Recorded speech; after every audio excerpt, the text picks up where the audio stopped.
President Biden has already taken steps to undo Trump's racist and nativist immigration legacy. But if we're going to have real structural change on immigration, we're going to need Congress to act. With both House and Senate under Democratic control, this is the time to make lasting change. Sasha Abramsky is with me now to discuss. He has a new article out called "Biden is Acting to Undo Trump's Toxic Immigration Legacy. Now Congress Must Act." Sasha, welcome to the program. Thanks for joining me. Hey, good morning. How are you? So President Biden's already moved to reverse Trump's immigration agenda. Can you talk about what he has been doing? Yeah, I mean, Biden made it very clear on the campaign trail that it was going to be a key part of his early administration would be undoing the particularly toxic parts of Trump's legacy. So if you bear in mind that for 4 years, Trump has not been using Congress, he's been using executive orders and regulatory changes to rewrite American immigration law in a way that it hasn't been since the 1965 Immigration Act. So he changed that we admitted or didn't admit asylum seekers. He dramatically lowered the number of refugees who were admitted. He had his infamous Muslim travel ban. He had the family separation policy on the southern border. He had these protocols that kept asylum seekers in refugee camps in Mexico south of the border. He had these other protocols that kept asylum seekers in Honduras, Guatemala, and El Salvador. And cumulatively, this meant that fewer and fewer people could get legal access into the United States. And right from the get-go, Biden said, look, this is totally against the principles that America should stand on. And he made it a sort of campaign promise to undo as many of these as quickly as possible. And he's done it. He came in and on day one, he signed an executive order eliminating the Muslim travel ban. He signed an executive order eliminating this sort of raiding of Defense Department monies to build a border wall. And now what he's doing is he's setting in place a series of executive orders that are designed to have all the government agencies, Health and Human Services, the Justice Department, DHS, all these government agencies are now working to reverse things like family separation. So there's going to be a commission to work out how to reunify the hundreds of families who have been separated. There's going to be work to end the public charge rule, which basically prohibits poor immigrants from accessing permanent residency here. There's going to be a whole bunch of changes on how immigration works around refugees and asylum seekers. These are big changes, but he also needs Congress to act because, as Trump found out, you can't do it all by executive action, or you can, but it turns out to be flim-flam. It's easy to eliminate when another president comes in. Well, thank goodness. Otherwise, he would have done some more horrible damage, Trump. Talk about the things that Congress can do, that only Congress can do when it comes to immigration. Yeah, I mean, if you want to have a durable immigration law, for example, that finds a pathway to citizenship for DACA, for the Dreamer students, or for more generally undocumented immigrants who've been in this country and created lives for themselves for many, many years, the president can't do that. You know, DACA is a program that exists in the sort of permanent state of temporariness because it's an executive order program. But if you want something that's sort of codified into law, you need Congress to act. If you want to change the numbers who are allowed into the country every year, again, that's congressional. If you want to fundamentally change the asylum process, well, you can do some of it by executive order. But if you want to make it more durable, you need Congress to actually codify certain procedures for the admission of asylum seekers. Another huge one is temporary protected status. So there are these series of countries, El Salvador being one of them, Haiti being another. There are these series of countries that were deemed so unstable 10 or 20 years ago that people from those countries, if they were in the United States, were given what was called temporary protected status. So it was a sort of limbo. They weren't formally legalized residents, but they were given work permits and they were told they could stay at least temporarily because the country of origin was too dangerous to go back to. And Trump tried to eliminate that. So Biden has already sort of put the brakes on Trump's elimination process. But these are people who've been in the country for, in some cases, decades. And altogether, there's several 100,000 TPS recipients, and they have several 100,000 US citizen children.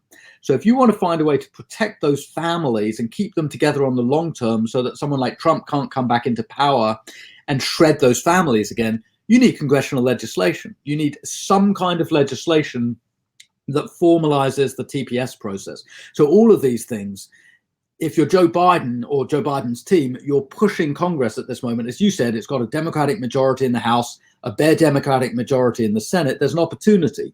So if you're Biden, you are pushing to use that opportunity to create something durable through immigration reform. In your recent piece, you write about the ways the U.S. immigration system was broken long before Trump's deliberate racism. Can you talk about how that is? What are the structural issues that are in place that need fixing? Well, one of the big ones is that there is so much poverty not very far south of the American border that it drives these huge migratory patterns northwards. And we've seen that, for 20, 30, 40 years, that in Central America in particular, the states have basically failed to provide basic services to large parts of their population. And the states are very violent. There's a huge influence by narco traffickers, a lot of corruption and so on. So any immigration policy has to look at some of the economics of what's going on in Central America. And if you look at Biden's executive orders from yesterday, he recognizes this. There's a whole section in one of the executive orders on providing assistance, not sort of indiscriminate assistance, but very targeted assistance to Central American countries to try and raise the status of people at the bottom of their economies. Do they take any responsibility at all for having invaded so many of those countries? Probably not, I'm guessing. Part of the conversation, and I don't think you're going to see in an executive order any president, Democrat or Republican, saying, well, it's all our fault that these countries are so messed up. But of course, if you're going to tackle all of the inequalities in Central America in particular, you've got to have some kind of implicit acknowledgement that America is maybe not entirely to blame for it, but at least in part responsible for the chaos in those countries, whether it's through invasions over the years or supports of military dictatorships or very predatory corporations from the United States going down into those countries and ruthlessly exploiting them. That's all part of the equation. But when I say that these problems predate Trump, so you have these huge flows of undocumented migrants, and you can have the argument, who shouldn't be considered undocumented, but that does predate Trump. And various administrations over the years have tried to work out a sort of balance between security and surveillance on the border and then economic assistance programs and all these other things. Another example would be refugees. America in some ways has been very, very generous historically in terms of the number of refugees it admits. But on the other hand, an awful lot of those refugees are coming from places like Afghanistan or Vietnam, which were thrown into chaos, not entirely because of American actions, but at least in part because of American actions. And so, the idea of America's immigration policy can't be separated from the idea of America's foreign policy or America's defense policy or what kinds of alliances America makes and with whom and for what reasons. And so all of these things, if you're going to have a smart conversation that goes beyond sound bites, or goes beyond the sort of, make America great again, sloganeering of Trump, you've got to have these in-depth conversations at the policy level. I am certain that those people who stormed the Capitol, who also have a lot of overlap with immigrant hate, are very upset about the U.S. foreign policy and how we have made countries unlivable for these folks. I'm sure that's what was behind it. It would be nice to think that there was a sort of, cross-partisan, ideological awareness of the complexity of America's role in the world. It's just not true. I mean, you certainly have isolationists in the Trump wing of the Republican Party, but they're isolationists not necessarily because they think America has been sort of too big a footprint in the world. They're isolationists because they actually just want to lock everything down. They basically want an America that is completely sealed off culturally, intellectually, morally from the rest of the world. That kind of isolationism isn't progressive. I mean, that kind of isolationism basically, is the isolationism of any authoritarian movement that sort of says, all right, we're going to hunker down because we can't trust the rest of the world and we're going to do everything we can only in our own country. Like it or not, America's a big country and is going to remain engaged with the rest of the world. And we can either remain engaged in a progressive way or a reactionary way. And it seems to me there's an opportunity. And again, not to sort of say that Biden comes in and there's suddenly a panacea for all the world's problems. Not the case. But there is an opportunity for a political rethink in 2021 simply because of the mess that's been made of the last 4 years. The havoc that's been created by incompetent and immoral governance. So now there's this chance for change. And these how are we, I feel like what's happening in the world actually gives nativists more of a reason to say, look, we don't have enough vaccines. Our economy's in the can. How is it that we can be considering immigration policy as a top priority? This, I'm just sort of thinking as I've heard people unfortunately say to me, and what is the response to these people? You can't just say, well, you should be more progressive and we need a better place in the world. They're like, well, we want to eat, and Fox told me that guy's taking my job. What is the best way to sort of message around these issues? I think the best way to message is a combination of morality, which is important, but also pragmatism, which is also important. And the pragmatic answer to that response is, well, look, for example, let's take vaccines. Yes, we have a shortage of vaccines in this country. Yes, every country on earth is scrambling to try and get medical supplies. But if the richest country in the world hunkers down and says, we're only going to look out for our own, this pandemic's going to go on forever. Because if we don't put out money to help vaccinate people in poor countries, or resources to help vaccinate people in poor countries, we're going to get ourselves vaccinated fairly soon. By the end of 2021, anyone who wants a vaccine in the US will have had a vaccine. But if you have billions of people in poor countries who are unvaccinated and the virus is mutating and evolving and getting worse, well, that's going to bounce back and hit America or hit the European Union or hit any other wealthy country in 2022. So, just out of self-interest, you can't isolate from the rest of the world. And the same kind of holds for global economics. However much it might be tempting to say the world's too complicated, let's lock it out. You can't do that. That's not the way technology works. It's not the way communication systems work. We're completely integrated. We're a global society at this point. I can write something on my computer in Sacramento, and somebody 12,000 miles away can be reading it a millisecond later. I can do a financial trade in California, and that financial trade can be implemented in a market all the way around the world instantaneously. There's no way that a modern society can lock itself off. So if you want to engage with the world in a way that benefits not just you, but other people as well, you've got to engage. You cannot work out relationships in the modern world by assuming everybody's the enemy and by hunkering down and sort of saying, all right, it's a zero-sum game. We're going to maximize our lot in the world and minimize everybody else's lot. It doesn't work that way. You can't control information flows. You can't control capital flows. There's no way to do that kind of nativism over the long run in the kind of world that we now live in.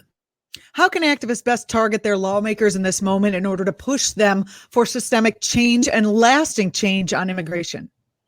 Well, I think on immigration or on labor issues or environmental issues or health issues, you can take your pick. There are so many openings at the moment because the grassroots are energized. So if you take poverty, for example, you've got William Barber's Moral Monday movement. You've got the Poor People's Campaign, all these movements that are growing up that are so sort of creative in their thinking and that were so important in building electoral coalitions from 2018 in the midterms through to 2020 in the presidential election. And these movements now have a voice. It's not that these movements are sort of sitting on the edge, peripherally having a conversation. These movements were central to the electoral coalitions that were built that allowed for a Democratic majority. So the Democrats in Congress basically have a choice. If they eliminate the sort of role of the grassroots, they'll pay a heavy price in 2022 because people won't come out to vote again. If they work with the grassroots, progressive movements aren't going to get everything they ask for. They're not. I mean, that's not how politics works. But they are going to get a significant part of what they ask for because they are now a voice at the table. And so, what I'd say is progressive movements need to stay loud. They need to stay engaged in the process. They need to realize, and I think I'm sort of pushing an open door here, but, if anyone thinks, all right, it's all over, it's all done, we can go home and just be silent again, absolutely not. Now is exactly the time to stay loud, stay vocal, and articulate a progressive vision. And I think we're seeing that. You've got a picture up on your screen at the moment of an abolish ICE sign.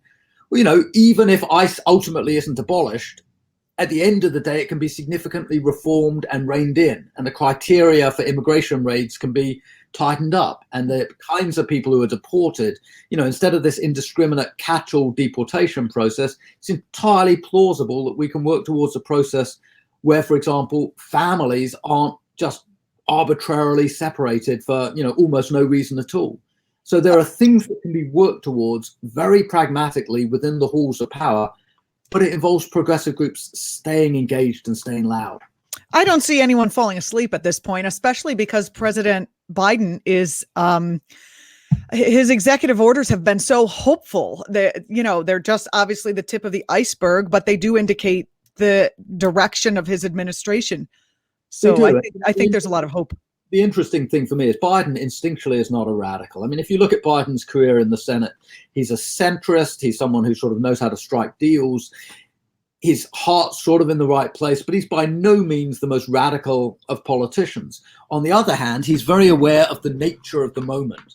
And so, I've been reading, I read all the news I can at the moment, and I keep seeing these references to Franklin Delano Roosevelt and these columnists and articles which say, Biden has come out of the gate faster and stronger than any incoming president since Roosevelt in 1933. And, the similarity is interesting because Roosevelt was also a pragmatist. There were many people in the Democratic Party, including Roosevelt's own vice president, who were far to the left of where Roosevelt was. Roosevelt's labor secretary, Francis Perkins, again, far to the left of where Roosevelt was. But he instinctually realized that the needs of the moment meant he had to think big and think creatively and also experiment, that he had to be willing to do new things, some of which would fail, some of which the courts would strike down, some of which just wouldn't work. But he knew he had to think big because if he didn't, the Great Depression would overwhelm American civic society. And I think Biden's, it's very interesting. Here he's an old man. In some ways, he's a man from a generation past. And yet, he is seizing the mantle of power and using it as Roosevelt did because he sees the magnitude of the moment. And to me, as a political commentator and observer, this is absolutely fascinating to watch because it sort of shows, what Roosevelt said was, if you want me to be radical, push me. And he said this to union leaders again and again. You want me to pass pro-labor legislation? Make it hard for me not to pass it. Push me. And Biden's doing the same thing. He's keeping the grassroots activated. And he's making sure that they're pushing on him and on Congress to think big. It's the exact opposite of what Obama did. I mean, Obama rode in on a wave of move on activism, and then he told us all, he said, push me, but he didn't mean it, Yeah, and, you have to sort of think, did Biden learn from the Obama experience? Because a lot of what Obama did was very interesting. But then, as you said, there were these moments when he sort of pulled back at the wrong time, and he put the brakes on when he sort of pressed on the accelerator.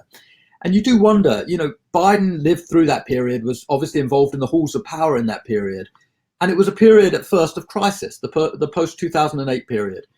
And with Biden, he's clearly thinking, I'm not going to do that. I'm not going to sort of go slow when I could go fast. And he's pushing as hard as he possibly can. I mean, we're only 2 weeks into this administration. But I got to say, the speed with which he's dismantling Trumpism and the speed with which he's sort of literally putting Trumpism in the dustbin of history. As somebody who spent years and years waiting for Trump to be put in the dustbin of history, I find this moment immensely gratifying. Yes, I agree. In fact, I've had to speak on my program about how it's okay to feel good about politics. We can feel good. We're speaking with Sasha Abramsky, freelance journalist and professor of journalism at UC Davis. He's the author and creator of the Abramsky Report, and his books include The American Way of Poverty and The House of 20,000 Books. Your new piece, Biden is Acting to Undo Trump's Toxic Immigration Legacy. Now Congress Must Act, is up and available. Follow Sasha on Twitter at Abramsky Sasha. Final or the website is theabramskyreport.com. Final words, Sasha, as we watch the coming week unfold. It's going to be a fascinating week because there's so much going on, executive actions being rolled out. You're seeing these huge sea changes in climate change policy. There's some really sort of exciting stuff politically. But then, of course, the huge thing looming next week is the impeachment trial. And so you're going to have this moment where all of the sort of rancidness and crookedness and nastiness of the Trump era is on full display with a series of sort of evidence. You're going to see so much evidence produced that documents the extremism, the irrationality, the willingness to subvert democratic norms of Trumpism in its final sort of most bizarre incarnation. And you're going to see a Republican Party that really doesn't know how to respond. So, you may see the Republican Party just trying to sort of wiggle out of it by saying this is the wrong place to hold Trump to account. He's no longer president. You want to try him, charge him in a criminal court, but this isn't the Senate's job. But it's going to be harder and harder for them to do, because this isn't going to be a 2-hour trial. You're going to have a week or two where the country is watching as evidence is detailed and witnesses are called, showing exactly what went down in those last days and weeks before the transfer of power, when you had essentially the makings of an American coup d'etat, or an attempted coup d'etat. It was too disorganized to be successful. But this is going to be extraordinary, because I don't think America has ever lived through a trial quite like this. It's going to make the O.J. Simpson trial look like nothing. I mean, this is going to be the trial of the century. And so I think, my final words are, pay attention, because this is going to be absolutely fascinating. Thank you so much for being on the program. I really appreciate it. Always a pleasure. Take care. You're watching Act TV. I'm Julianna Forlano. Don't forget to subscribe to our channel and share us with your friends. We bring you interviews, news, and commentary, I think 5 days a week, but it's YouTube, so you can pretty much see them anytime. Thanks for watching.